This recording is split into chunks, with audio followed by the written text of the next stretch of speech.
Good afternoon. Members of Pedro Sanchez's Socialist Party will meet with the counterparts of the Catalan separatist party Junts per Catalunya to try and overcome the latest crisis in confidence.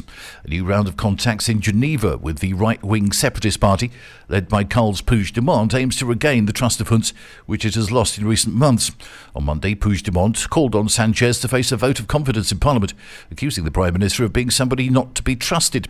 Sources from both parties yesterday told the media that a new round of contacts will resume probably in Geneva before the Christmas holidays, in the presence of an international verifier. However, analysts suggest that Puigdemont's discontent will not translate into a political divorce, and that his ultimatum is part of a strategy to raise the price of his support.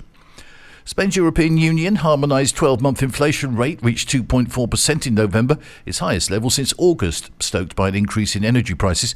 So final data from the National Statistics Institute showed this morning it was above the 1.8% in the period through October, the INE said. The increase in both electricity and fuel prices in November contributed to the rise. Prices of clothes and footwear also rose, whilst the prices of leisure and culture, which includes tourism, fell. Meanwhile, the government has confirmed that pensions will increase by 2.8% next year to keep up with the rising cost of living. The increase has been officially approved following the release of the November Consumer Price Index data. Alongside the rise, the legal retirement age will edge up to 66 years and 8 months next year, keeping step with ongoing reforms. Social Security Minister Elmer Says addressed the nation yesterday, declaring the increase as a right for pensioners to maintain their purchasing power.